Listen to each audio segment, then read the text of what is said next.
Nah, Bapak Ibu ini kasih Tuhan, shalom. Nah, pagi ini saya mau mengajak kita ya untuk merenungkan satu tema, yaitu pentingnya persekutuan. Ya, pentingnya persekutuan. Ya, saya nggak tahu apakah kata persekutuan itu ketika kita dengar, apa yang ada dalam pikiran kita? Kata persekutuan, fellowship. Ya, ketika kita mendengar kata persekutuan, karena kata persekutuan ini satu kata yang sering kita sebutkan di dalam gereja. Persekutuan, fellowship. Ya, salah satu panggilan gereja, panggilan orang percaya, umat Tuhan adalah fellowship, yaitu bersekutu, Bapak Ibu. Ya, kita dipanggil untuk bersekutu. Kita juga dipanggil untuk bersaksi. Kita dipanggil juga untuk melayani. Ya, kita juga dipanggil untuk beribadah. Tapi ada satu, ini yang akan kita renungkan bersama, yaitu panggilan Tuhan kepada kita umat percaya untuk bersekutu. Nah, Bapak Ibu, mungkin apa yang kita pikirkan dalam persekutuan itu seringkali ya, kalau kita lihat gambar ini, ya persekutuan itu kita berkumpul dengan orang lain. Tapi apakah cuma sekedar berkumpul? Tidak. Tapi persekutuan itu seperti ada hal yang kita rasakan, yaitu apa? Ada keakraban, ada keramahan. Kita bisa berkumpul bersama orang, tapi bisa jadi juga tidak akrab, tidak ramah. Cuma sekedar duduk bersama-sama, ada di satu tempat bersama-sama. Nah, persekutuan itu selalu identik itu dengan di dalam gereja itu ada keramahan, ada keakraban. Kemudian juga ada penerimaan yang hangat. Apalagi kalau ada orang yang baru pertama kali datang, ya kita sambut dengan hangat, dengan ramah. Lalu kemudian persekutuan itu juga hubungan yang dekat. Seperti sahabat, seperti teman. Hubungan yang dekat. Nah, lalu kemudian ada perkumpulan. Ya tadi, persekutuan itu perkumpulan, tapi perkumpulan yang menyenangkan. Bukan perkumpulan di mana justru kita ribut, kita konflik, kita bertengkar. Nah, jadi Bapak Ibu, inilah beberapa hal yang menjadi tanda itu satu persekutuan yang biasanya ada di dalam gereja Tuhan. Ya, ada keramahan, ada penerimaan yang hangat, ada hubungan yang dekat, ada perkumpulan yang menyenangkan. Ya, Bapak Ibu yang mungkin sudah pernah ke gereja-gereja lain, saya yakin Bapak Ibu juga paling tidak mungkin merasakan hal-hal seperti ini. Salah satu atau mungkin semuanya. Dan saya harap kita di sini juga, kita juga mengalami ini semua. Amin Bapak Ibu. Ya, ada hubungan yang dekat, perkumpulan yang menyenangkan, ramah, akrab. Nah ini. Dan Bapak Ibu, di dalam Alkitab itu juga terjadi. Ya, di gereja mula-mula. Bapak Ibu, kalau kita baca di Kisah Para Rasul pasal 2 ayat 42 sampai 47. Nah, Bapak Ibu, kita lihat di sini apa yang dilakukan oleh gereja mula-mula tentang persekutuan itu. Apa yang mereka lakukan? Kita baca di Kisah Rasul pasal 2 ayat 42-47. Nah, Bapak Ibu kalau bisa lihat, saya bacakan. Mereka bertekun dalam pengajaran rasul-rasul dan dalam persekutuan. Jadi umat Tuhan mula-mula itu mereka bukan hanya mendengar khotbah, bukan hanya mendengar pengajaran dari rasul, tapi mereka juga bersekutu. Nah tadi. Dan mereka itu berkumpul untuk memecahkan roti dan berdoa. Dan semua orang yang telah menjadi percaya itu tetap bersatu. Dan segala kepunyaan mereka adalah kepunyaan bersama. Artinya mereka berbagi. Mereka memecahkan roti di rumah masing-masing secara bergilir. Dan makan bersama-sama dengan gembira dan dengan tulus hati. Nah, ini gambaran persekutuan orang Kristen di gereja mula-mula. Ya, inilah gambaran yang kita lihat itu, yang tadi di awal tadi. Perkumpulan yang menyenangkan, persahabatan, hubungan yang dekat, akrab, keramahan. Nah ini kelihatan, kumpul di rumah. Ya Bapak Ibu, kalau kita nggak ramah, nggak dekat kan kita nggak bisa ngundang orang ke rumah kita. Ya, ketika kita bisa mengundang orang, kita bisa kumpul di rumah, itu sudah menunjukkan apa? Ya, kita mau membuat orang itu menjadi dekat dengan kita.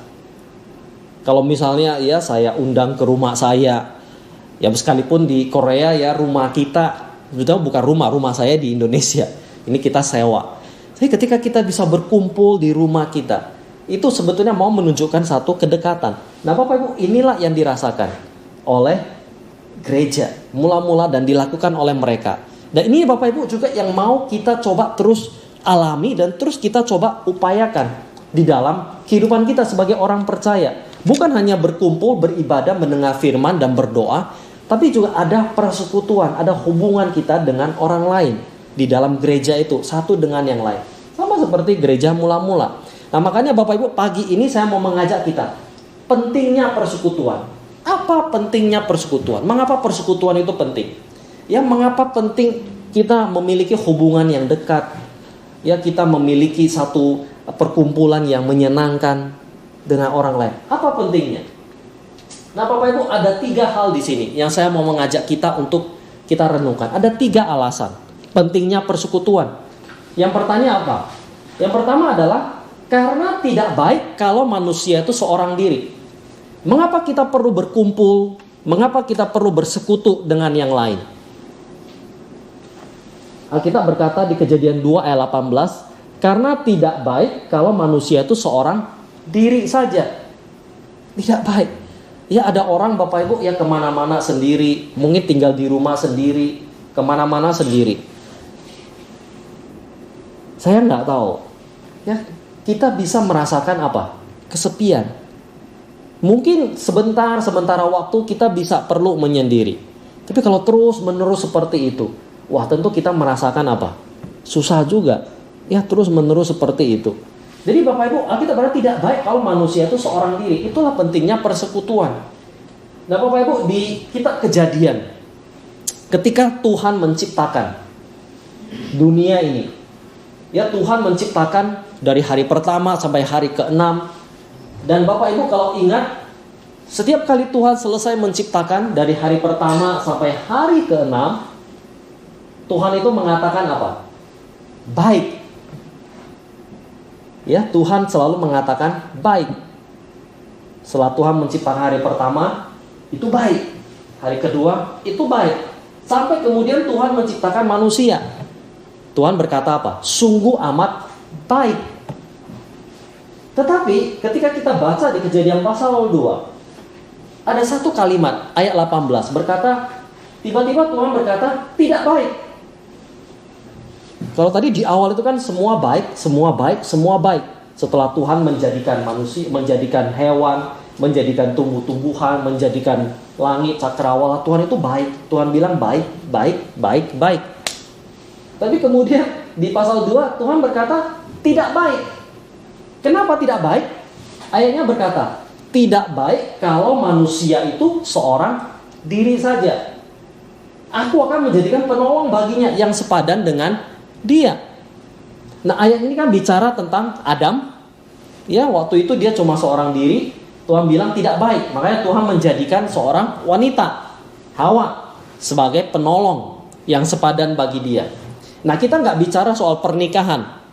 Kita nggak bicara soal pernikahan, oh berarti harus menikah dan sebagainya. Kita lihat lebih jauh, lebih dalam dari itu. Karena tidak semua orang menikah, ya. Ada orang yang tetap sendirian maksudnya tidak menikah, tetapi dia butuh orang lain juga. Siapa? Ya teman, sahabat, saudaranya. Nah jadi sebetulnya ayat ini mau berbicara bukan hanya soal, oh berarti kita harus menikah. Tidak. Tapi intinya adalah bahwa kita harus memiliki relasi hubungan dengan orang lain. Kita harus punya relasi. Tidak baik kalau kita ini sendirian. Itu artinya. Kita harus punya teman. Kita harus punya orang lain dalam hidup kita. Kita gak bisa sendirian. Makanya setiap kita kan pasti punya relasi. Paling tidak dengan orang tua. Ya kita kan lahir dari orang tua kita. Kita mungkin punya saudara, kita mungkin punya teman. Artinya ada hubungan dengan orang lain. Kita nggak bisa sendirian di dunia ini. Harus ada hubungan kita dengan orang lain. Ya bukan soal pernikahan saja. Nah ini, kita berkata tidak baik seorang diri. Nah, komentar ini mau menunjukkan bahwa pentingnya hubungan antar manusia. Karena pada saat itu manusia belum jatuh dalam dosa. Adam dan Hawa belum berdosa. Jadi sebenarnya manusia itu masih hidup dengan dalam hubungan yang intim dekat dengan Tuhan. Tapi kemudian Tuhan berkata apa? Tidak baik. Artinya hubungan kita dengan manusia lain, dengan orang lain, ya itu diperlukan, bukan akibat dosa, tidak. Tapi karena Tuhan mau menekankan itu. Bukan setelah dosa Tuhan bilang tidak baik, tidak. Tapi sebelum manusia jatuh dalam dosa, Tuhan sudah berkata tidak baik kalau manusia itu seorang diri. Artinya kita butuh hubungan dengan orang lain di sekitar kita. Nah, Bapak Ibu, ini ada survei, ya, penelitian yang dilakukan oleh para ilmuwan di Amerika.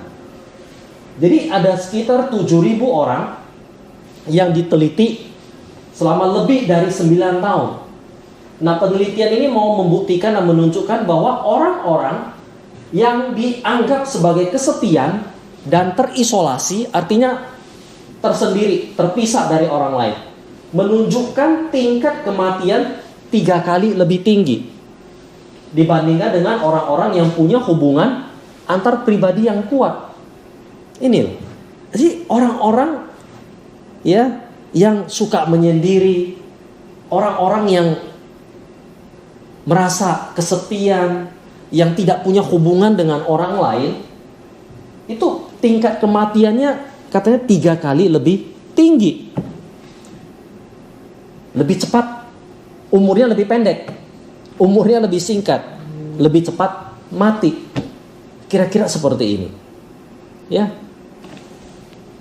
Jadi kalau kita mau umur kita lebih panjang, hubungan itu dengan orang lain penting, Bapak Ibu. Ya, punya hubungan dengan orang lain. Ya, saya pernah dengar satu ilustrasi di satu suku, di satu pedalaman katanya, salah satu hukuman kalau ada satu anggota sukunya yang melakukan satu pelanggaran kejahatan, hukuman yang diberikannya itu adalah dia dikucilkan. Jadi orang ini dikucilkan dari kampung itu ke satu tempat. Jadi tidak ketemu orang lain, tidak boleh berbicara dengan siapapun. Ya, coba bayangkan, dia dikucilkan dari kampung itu. Orang tidak boleh bicara, tidak boleh ketemu dia. Pokoknya dia dikucilkan. Itu hukuman itu sebetulnya seperti hukuman mati. Karena apa? Karena lama-kelamaan orang ini akan kesepian. Gak ketemu orang lain, gak bicara sama orang lain. Gak bisa, mungkin 1 hari, 2 hari oke lah. Tapi seterusnya gak ketemu orang, gak bicara sama orang. Bagaimana? Kan gak mungkin bicara sama hewan, ya bicara sama burung. Gak bisa. Jadi Bapak Ibu, hubungan dengan manusia itu penting. Makanya Alkitab berkata tidak baik kalau manusia itu seorang diri. Ini penelitian itu mau menunjukkan itu. Nah, kemudian juga kesehatan Bapak Ibu. Ini mempengaruhi kesehatan juga. Jadi orang-orang yang tidak memiliki kebiasaan hidup sehat, ya, yang tidak merokok atau sedikit atau banyak makan menggunakan alkohol, tetapi memiliki ikatan sosial yang kuat, menunjukkan usia hidup yang lebih panjang secara signifikan dibandingkan dengan orang-orang yang memiliki kebiasaan hidup sehat tetapi terisolasi. Ini juga penelitian yang menarik. Jadi ada orang dia hidupnya sehat, dia tidak merokok, tidak minum alkohol, rajin olahraga, tetapi kalau dia terisolasi, hidupnya menyendiri, tidak punya hubungan dengan orang lain, usia hidupnya tetap lebih pendek dibandingkan dengan orang yang katanya sekalipun dia merokok, dia minum alkohol, tapi ikatan sosial dengan orang lainnya itu lebih kuat. Katanya usia hidupnya itu lebih panjang. Nah, Bapak Ibu, ini mau menunjukkan kepada kita hubungan, ya, relasi kita, persekutuan kita dengan orang lain itu penting, Bapak Ibu. Saya bukan berarti hidup kita ya gak jaga kesehatan, sembarangan hidupnya. Bukan itu juga. Ya, bukan itu. Tapi di sini mau menekankan bahwa sekalipun kita jaga kesehatan kita, tetapi kalau hubungan kita dengan orang lain tidak baik, hubungan kita dengan sesama kita itu kita terisolasi, jarang ketemu orang, jarang bicara dengan orang lain, Bapak Ibu, itu bisa mempengaruhi usia hidup kita. Itu penelitian. Nah, ini ada lagi yang terakhir. Nah, studi juga dilakukan American Medical Association kepada 276 relawan yang dijangkit virus yang namanya selesma di situ. Nah, orang-orang yang memiliki hubungan emosional menunjukkan kemampuan untuk melawan penyakit 4 kali lebih baik dibandingkan dengan orang-orang yang terisolasi. Mereka lebih tidak rentan terhadap selesma, terjangkit lebih sedikit virus dan mengeluarkan sedikit ingus. Nah, ini. Jadi itu bisa juga menambah daya tahan tubuh kita kalau kita punya hubungan yang baik dengan orang lain. Punya hubungan sosial yang baik, yang aktif di dalam hidup kita. Nah, makanya Bapak Ibu, penting bagi kita ini punya hubungan relasi atau paling tidak kita ada di dalam satu komunitas, satu persekutuan. Apakah itu gereja, ya keluarga, mungkin apalagi, mungkin ada perkumpulan ibu-ibu. Kalau di Indonesia itu disebut arisan, karena ibu-ibu suka kumpul, ya. Ada klub masak dan sebagainya. Ini menunjukkan apa? Ada satu hubungan dengan orang lain. Penting Bapak Ibu, ya, penting bagi kita. Tidak baik kalau manusia itu seorang diri. Bayangkan kita kan selama beberapa bulan ini dengan virus corona, kita harus mengisolasi, ya. Kita tidak boleh ketemu orang. Nah, ini susah loh, susah sekali, tidak mudah, tidak mudah. Kita harus menjaga jarak, membatasi. Tapi caranya bagaimana untuk tetap memiliki relasi? Makanya sekarang orang rajin aktif pakai sosial media. Memang kita nggak bisa ketemu secara langsung. Karena apa? Karena bahaya. Bisa menularkan virus dan sebagainya. Tapi hubungan itu tetap bisa dilakukan. Caranya bagaimana? Lewat Zoom, WhatsApp, Kakao, internet. Ya, kita bersyukur teknologi sekarang menolong kita untuk tetap memiliki relasi. Kita bisa telepon, bicara. Jadi kita nggak sendirian terus. Jadi orang juga nggak tahu kita ngapain, masih hidup atau tidak. Karena apa? Karena kita nggak ketemu. Ya, jadi penting Bapak Ibu kita punya relasi hubungan dengan orang lain. Ya, kalau kita sering nggak ketemu orang selama berhari-hari, saya nggak tahu, saya merasakan itu. Selama beberapa bulan kita sempat gak ketemu, ya, lebih dari 1 bulan, 2 bulan. Saya merasa, waduh, kok rasanya begini ya, gak enak. Pengen ketemu Bapak Ibu, ya, ketemu dengan teman-teman yang lain. Sekalipun mungkin agak bahaya, tapi paling tidak lewat telepon, ya, kita bicara, kita sharing dan sebagainya. Nah, Bapak Ibu, itu penting. Tidak baik kalau manusia itu seorang diri. Ya, tidak baik kalau manusia itu seorang diri. Nah, makanya pentingnya persekutuan. Karena kita bilang apa? Tidak baik kalau manusia itu seorang diri. Itu alasan yang pertama. Pentingnya persekutuan di tengah-tengah kita, di dalam gereja, ya, di dalam hidup kita juga. Itu yang pertama. Lalu yang kedua, alasan pentingnya persekutuan apa? Alkitab berkata setiap kita adalah penjaga saudara yang lain. Mengapa persekutuan itu penting? Karena setiap kita adalah penjaga saudara yang lain. Mengapa penting persekutuan? Karena kita dipanggil untuk saling menjaga, saling memperhatikan. Itu artinya. Jadi kita bukan hanya mau bertemu, hanya mau berbicara, hanya mau sharing. Tapi lebih dari tujuan sharing, pertemuan itu adalah apa? Supaya kita ini saling memperhatikan. Supaya kalau kita yang lemah, ada yang menguatkan. Ketika ada yang khawatir, ada yang menghibur. Ada yang sedih, ada yang memberikan semangat. Kita ini adalah penjaga saudara yang lain, Bapak Ibu. Amin? Amin. Ya, karena kalau kita nggak ketemu, kita nggak punya hubungan. Dia lagi sedih, dia lagi berduka, dia lagi ada masalah, nggak ada yang tahu. Itu yang pertama. Makanya tidak baik kalau manusia itu seorang diri. Tapi kalau kita sudah tahu, dia sedang sedih, dia sedang lemah, apa yang kita lakukan? Kita mendorong dia, kita menghibur dia. Karena apa? Karena setiap kita adalah penjaga saudara yang lain. Ibrani 12 ayat 15 berkata begini. Ya, Bapak Ibu kita baca bersama, ya Bapak Ibu kalau bisa lihat. Ibrani 12 ayat 15. Jagalah supaya jangan ada seorang pun menjauhkan diri dari kasih karunia Allah, agar jangan tumbuh akar yang pahit, yang menimbulkan kerusuhan dan yang mencemarkan banyak orang. Kata pertama apa? Jagalah, supaya jangan ada seorang pun yang menjauhkan diri dari kasih karunia Allah. Jagalah, artinya kita menjaga bukan hanya diri kita sendiri, tapi kita juga menjaga orang lain. Itu arti persekutuan, Bapak Ibu. Bapak Ibu menjaga bukan hanya diri kita sendiri, Bapak Ibu sendiri, tapi Bapak Ibu juga perlu menjaga yang lain. Saya juga sama. Saya bukan hanya menjaga rohani saya, tapi saya juga perlu menjaga Bapak Ibu di sini, supaya Bapak Ibu jangan sampai menjauhkan diri dari kasih karunia Allah. Ya, supaya ketika ada masalah, ada kesulitan, sudahlah, saya nggak mau ke gereja lagi. Sudahlah, ini virus corona nggak selesai-selesai. Saya capek. Tuhan itu di mana? Tuhan kok nggak dengar doa? Ya sudahlah, saya nggak mau ke gereja lagi. Bapak Ibu, ada orang mungkin seperti itu. Nah, Bapak Ibu, tugas kita adalah menjaga.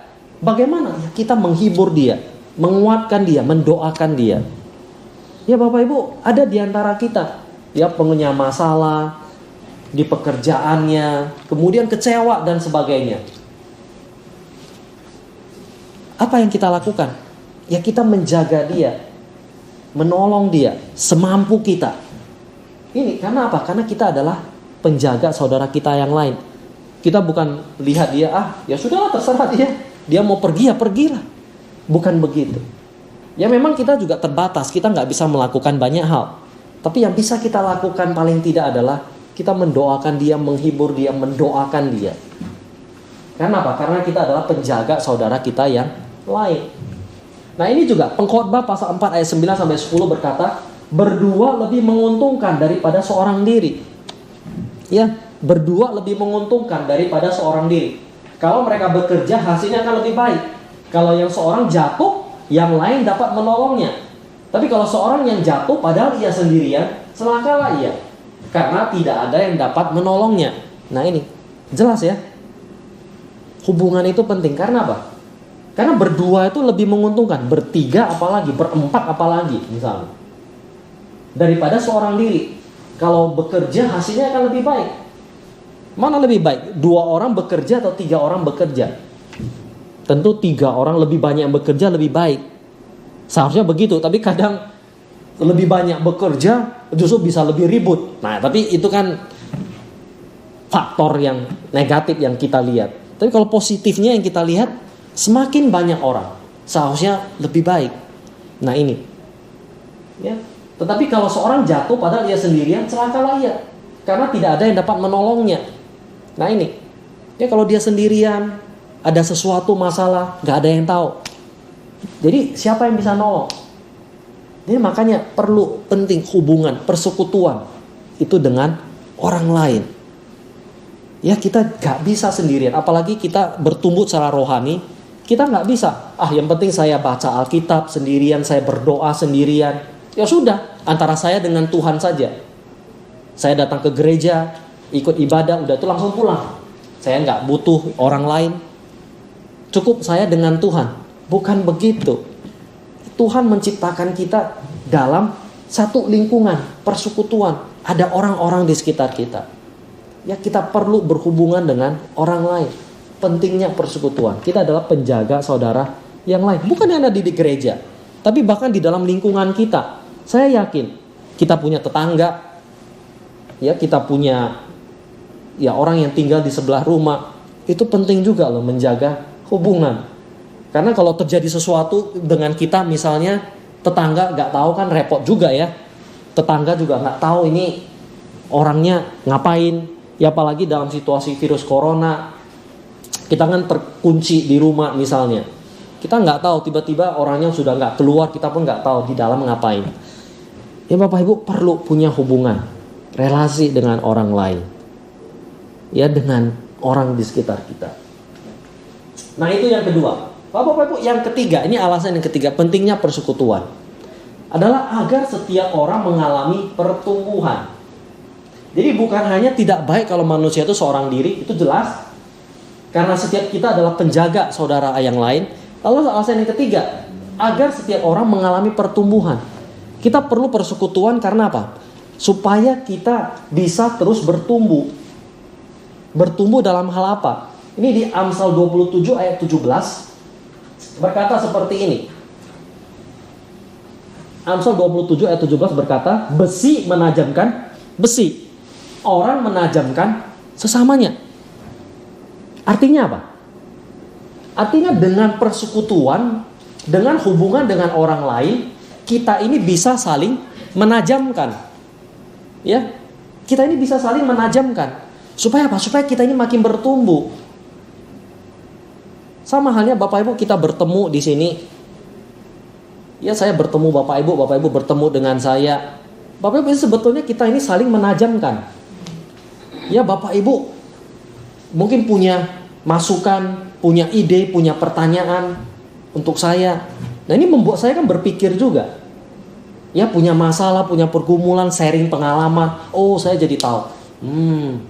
Oh, begitu ya rupanya kehidupan keluarga. Oh, begitu ya kehidupan di Korea misalnya. Ya, ketika saya sharing juga dengan Bapak Ibu juga makin tahu.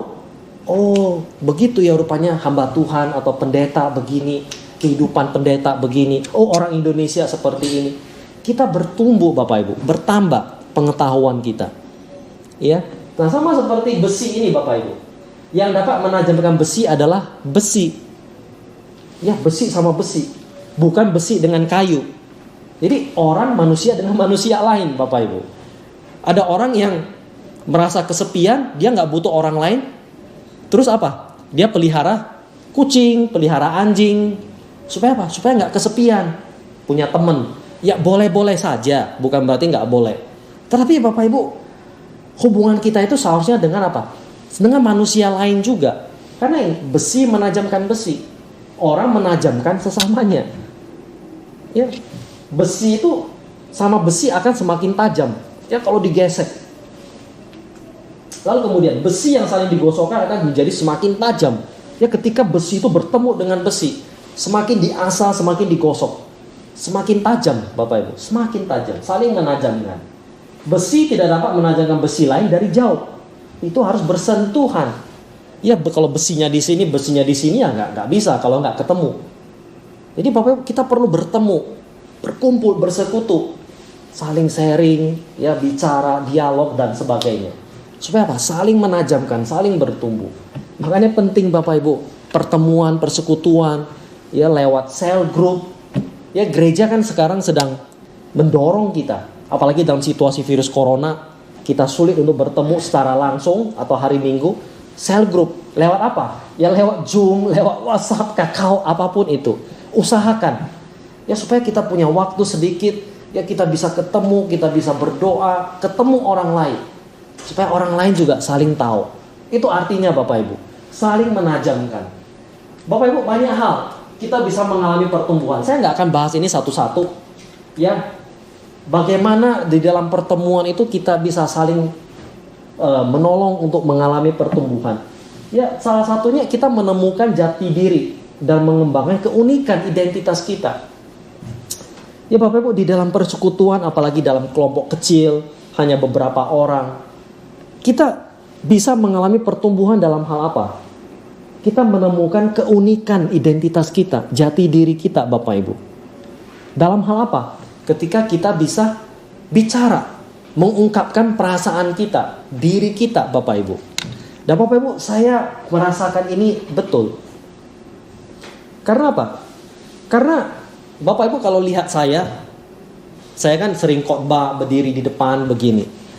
Bapak Ibu, ada hal-hal itu yang tidak bisa saya ceritakan secara pribadi.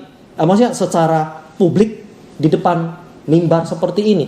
Ya, ada hal-hal juga pengalaman pribadi yang hanya saya bisa ceritakan di dalam kelompok, di dalam persekutuan. Ya, di dalam persekutuan itu, perkumpulan itu. Ya, ada hal-hal yang hanya bisa diceritakan secara pribadi. Tidak bisa kita ceritakan ke semua orang, tapi hanya bisa kita ceritakan kepada beberapa orang, atau bahkan mungkin hanya satu orang. Jadi di sini Bapak Ibu, kita menemukan jati diri kita, keunikan identitas kita. Kita ini siapa? Ya Bapak Ibu, kalau cuma lihat saya mungkin wah Pak Pendeta pintar ngomong seperti ini. Ya kalau lihat pendeta-pendeta lain juga. Tapi Bapak Ibu, ketika di dalam kelompok kita bisa menjadi diri kita sendiri. Ya artinya kita tidak perlu menunjukkan kepada orang lain. Itu artinya. Ya ada satu masa di mana ya kita menjadi diri kita sendiri. Bapak Ibu, dulu waktu saya baru tamat, waktu lagi sekolah Alkitab, ketika disuruh khotbah, Bapak Ibu belajar khotbah itu, kita ini apa? Kita berusaha belajar itu dari orang lain dalam hal kita meniru. Kita meniru Bapak Ibu. Oh, ada hamba Tuhan pendeta yang terkenal. Oh, kita lihat videonya, kita lihat khotbahnya. Oh, begini ya cara khotbahnya. Oh, suaranya begini. Kita niru Bapak Ibu. Kita niru jadi seperti dia. Bapak Ibu, kita mungkin belajar awal itu seperti itu. Meniru orang lain. Tapi lama-lama kalau kayak gitu capek. Karena apa? Karena kita meniru orang lain terus. Capek. Ya, menjadi orang lain kan capek kan? Kita menjadi orang lain itu capek. Lebih baik kita menjadi diri kita sendiri. Makanya lama-kelamaan Bapak Ibu saya belajar. Menjadi diri sendiri itu ya lebih nyaman ya dan lebih cocok itu di mana? Ketika kita ada di dalam persekutuan yang lebih kecil. Ya ketika kita mungkin ngobrol seperti ini. Kita menemukan jati diri dan mengembangkan keunikan identitas kita. Itu Bapak Ibu. Lalu kemudian ada hal mengalami pertumbuhan apa? Menyadari beragamnya kebutuhan dan permasalahan orang lain. Nah ini juga. Kita lebih peka dan mau belajar mengalami masalah orang lain juga. Selama ini kan mungkin kita jadi egois ya. Pokoknya mikirin diri sendiri terus. Tapi ketika kita berada dalam kelompok, ya kita mendengar pergumulan atau persoalan orang lain. Bapak Ibu, kita baru menyadari. Kita pikir masalah kita begitu banyak. Ya kita pikir kita ini begitu susah. Tapi ketika kita mendengar ada masalah orang lain, kita baru sadar, wah, rupanya masalah orang lain lebih susah dari saya. Rupanya bukan hanya saya saja yang punya masalah. Orang lain punya masalah juga. Bahkan masalahnya jauh lebih berat. Tapi dia masih bisa bersyukur. Nah di situ kita baru sadar, wah, saya masalahnya baru segini saja sudah bersungut-sungut, sudah marah, sudah kecewa. Ada orang lain yang masalahnya lebih berat, tapi dia masih bisa mengucap syukur, masih tetap gembira dan semangat. Dan di sini Bapak Ibu, kita menyadari ada beragam kebutuhan dan masalah orang lain, bukan kita yang paling susah. Ini Bapak Ibu, kita mengalami pertumbuhan di sini, belajar mengucap syukur, contohnya. Dan Bapak Ibu ini lagi menjadi lebih sensitif terhadap kebutuhan dan perasaan orang lain dan lain sebagainya. Ya artinya Bapak Ibu, persekutuan itu menolong kita untuk mengalami pertumbuhan secara rohani, ya secara mental kita. Itu Bapak Ibu, mengalami pertumbuhan, besi menajamkan besi. Nah Bapak Ibu, ada satu survei yang pernah ditulis, yaitu ini memang di Amerika Bapak Ibu. Di situ dikatakan ada 70% anak muda berumur 18 sampai 30 tahun yang pernah ke gereja namun meninggalkan gereja sebelum berumur 23 tahun. Alasannya apa? Ini ada banyak alasan. Beberapa alasan. Tapi saya mau meng-highlight ya yang memberi warna, yang warna kuning ini adalah hubungannya dengan orang lain Bapak Ibu. Alasannya apa? Dan cukup besar Bapak Ibu persentasenya. Ini yang mempunyai hubungan dengan orang lain. Yaitu sikap orang-orang di gereja yang suka menghakimi, judgmental dan munafik. Itu 26%. Itu alasannya. Cukup besar Bapak Ibu. Alasan yang nomor 1 27 cuma 1%. Ya karena ingin istirahat dari kegiatan gereja. Itu alasannya.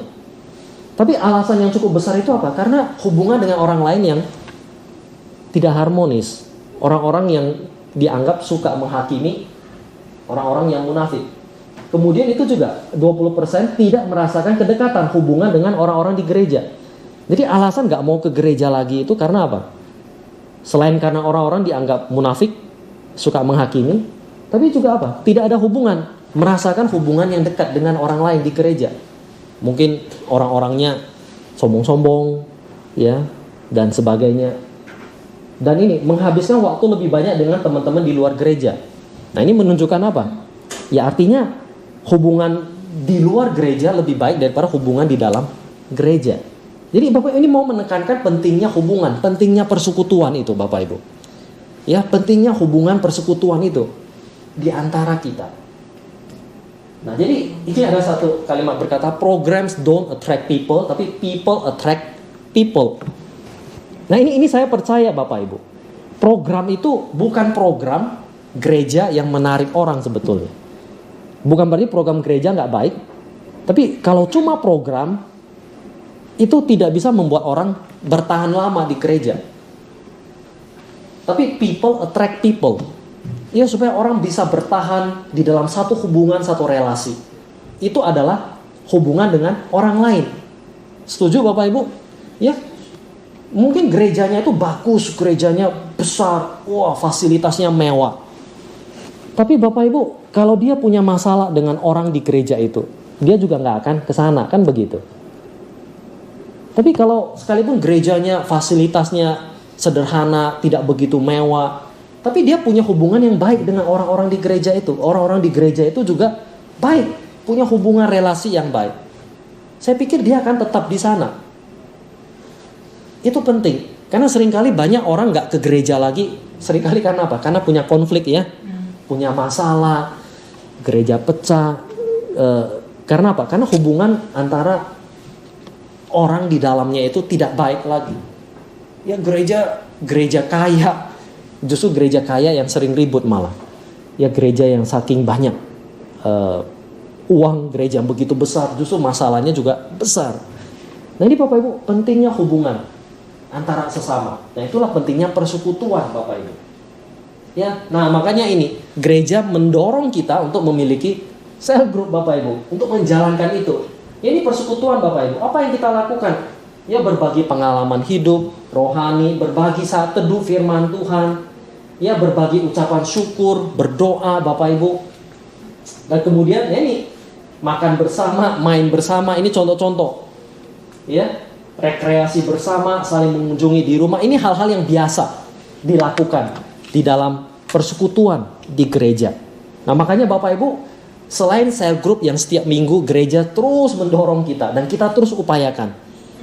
Karena ya situasi kita nggak bisa bertemu muka secara langsung, tapi kita upayakan coba melalui media sosial, Zoom, WhatsApp, ya apapun itu, kita bisa komunikasi terus.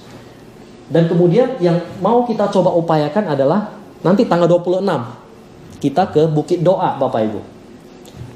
Kita boleh bilang ya kita itu adalah rekreasi juga. Rekreasi bersama di situ. Kita refreshing dan juga kita berdoa bersama di sana. Jadi Bapak Ibu nanti tanggal 26 ya saya harap Bapak Ibu sediakan waktu. Kita ke sana bersama-sama. Ya, kita bukan hanya mau berdoa, tentu tujuan kita berdoa karena itu Bukit Doa namanya. Ya, kita mau ke sana kita berdoa ya bersama-sama dan kita juga berdoa secara pribadi. Itu juga penting. Tentu ada hal-hal yang Bapak Ibu perlu sampaikan atau berseru kepada Tuhan, dan di tempat seperti itu bisa menolong sebetulnya. Karena suasananya saya dengar cukup bukan hanya ya jauh dari kota ya, sekitar 1 jam di Pajuk. Jadi Bapak Ibu, nah ini kita juga bersama-sama nanti di sana ya, rekreasi, kita juga fellowship, bersekutu di sana. Jadi Bapak Ibu, saya harap renungan kita pada pagi ini ya boleh mengingatkan kita dan mendorong kita untuk lebih rindu lagi supaya kita punya hati yang mau bersekutu. Ya, kita punya hati yang mau bersekutu. Karena apa? Karena tidak baik kalau kita ini seorang diri. Karena kita adalah penjaga saudara yang lain. Dan agar kita setiap orang mengalami pertumbuhan Bapak Ibu melalui persekutuan itu. Jadi kita bukan hanya bertumbuh lewat doa pribadi, baca buku pribadi, baca Alkitab pribadi, tapi kita juga bertumbuh di dalam relasi kita dengan orang-orang di sekitar kita. Amin Bapak Ibu. Ya, saya harap kita semua boleh memahaminya dan kita semua boleh memiliki kerinduan yang sama. Kita tentu mulai pelan-pelan. Ya, semua ini kita perlu belajar. Ya, semua kita perlu belajar dan kita coba lakukan. Jadi saya harap ya Bapak Ibu, kita boleh menyediakan waktu sel grup kita, ya konten yang memang kalau ada pas kesibukan dan sebagainya, tentu kita juga nggak bisa